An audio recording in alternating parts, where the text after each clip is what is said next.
Flour moths are among the most common pantry pests that many people will deal with. They infest food packages, constantly produce webbing, and can quickly spread throughout a home's pantry. In industrial settings, they can even cause clogs in machinery and force entire mills to temporarily shut down. Large infestations of flour moths can potentially cause hundreds of dollars in food damage. So in this video, we'll show you how to identify and treat flour moths so your pantry can stay free of these pests. To shop for the products in this video and learn more about flour moth control, click the icon in the top right of the screen or click the link in the description below. The first thing you should do in any pest control plan is identify what exactly you're dealing with. Careless identification can lead to wrong treatment methods, costing you time and money. Flour moths, formerly known as Mediterranean flour moths, are very similar to another common stored product pest, the Indianmeal moth. However, it's important to distinguish between the two as they may have different approaches to treatment. The flour moth grows up to ½ an inch in length and is on average a little larger than the Indianmeal moth. Flour moths are usually a dull, speckled gray, or tan, and there may be one or two distinct wave-shaped stripes. As the wings become worn, the stripes become faded. They have two thin antennae, but unlike some garden variety moths, these moths' antennae are slender and lack feathering. While the adult moths can be nuisances for homeowners, the true pests are the larvae. The larvae of the Mediterranean flour moths are voracious eaters and will feed and produce webbing until they are ready to pupate. Flour moth larvae look very similar to Indianmeal moths. They can grow to be up to 2/3 of an inch in length, and they have pale, fleshy bodies with dark heads. Inspection is the next phase of any good pest control plan. Once you know what your pests look like, check around your property to confirm their presence or find hotspots of activity. To confirm flour moth activity, look in and around your pantry or where packaged foods are stored. Flour moth larvae will travel away from food sources to pupate. If you find pupae among the shelves or other parts of the house, that's a start, but focus on finding infested packages. Check inside of packages for webbing, matured larvae, and moths. Commonly infested foods tend to be flour and similar products, but they are also known to infest nuts, chocolate, beans, and dried fruit. Be sure to check any drawers and shelving for cracks and crevices larvae can hide in. Take note of which foods are infested and where you've seen larvae, as you'll use this information to direct your treatment. After identifying your pest and inspecting for activity on your property, it's time to begin treatment. Before starting any treatment, be sure to wear your personal protective equipment or PPE and remember to keep all people and pets off the treated areas until dry. Before starting your treatment, you need to clear out your pantry. Start by throwing out boxed and bagged foodstuffs. That sounds excessive, but if you found at least one infested package, odds are there are flour moths in your other packaged foods. Flour moth larvae can chew through packaging materials like cardboard or cellophane. This allows them to spread throughout an entire pantry with ease. Once those foods are tossed, proceed to remove and set aside everything else. Next, vacuum all cracks and crevices in your pantry shelving. If your shelving is adjustable, clean out the peg holes with a toothpick and vacuum. Small pantry pests may be found in these tight spaces as they travel from place to place. Be sure to throw out the vacuum's bag or clean the canister when you're done. Wipe down the pantry shelves with water to clean up any food residue.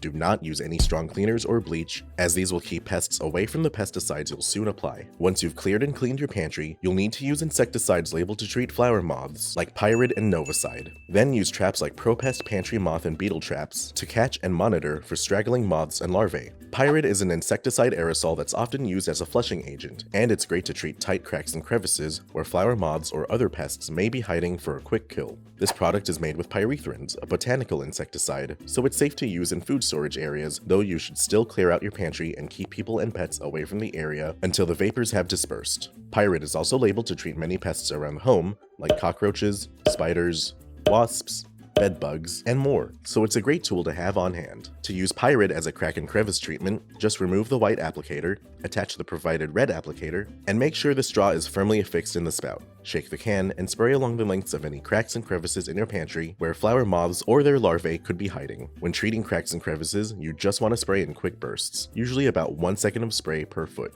Pyrid does not leave a residual, but it is an excellent contact spray with a powerful knockdown and quick kill. Next, apply Novacide. Novacide is another insecticide aerosol, but this one contains an insect growth regulator, or IGR. This will disrupt the moth's life cycle and prevent eggs, larvae, and pupae from developing into adults. Additionally, Novacide has a long-lasting residual and will work for up to 7 months. Apply Novacide as a spot treatment along the edges of your shelves. Just shake the can, hold it upside down, and spray a barrier in 1 to 2 inch bursts. Once your chemical applications have dried, set up Pest, Pantry moth, and beetle traps in your pantry to lure and catch stragglers. These traps contain pheromones that attract many stored product pests, including flower moths. Simply peel off the wax paper, then fold the trap into a tent. You can set the trap on a shelf or hang it to catch different crawling or flying insects. One trap will cover an area of up to 300 square feet. Any moths in the area will be drawn to the trap and will get stuck on the glue.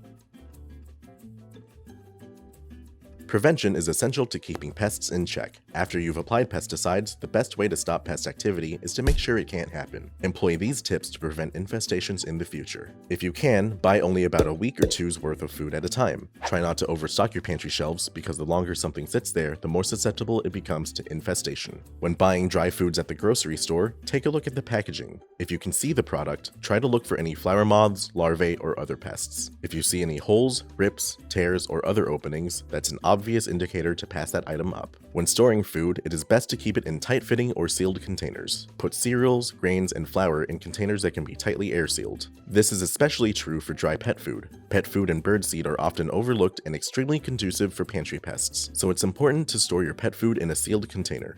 By keeping food stored in sealed containers, you can stop infestations from spreading. If an infestation starts inside a sealed container, that means the food was already infested with eggs before it went in, and you can throw it out without risking the rest of your pantry.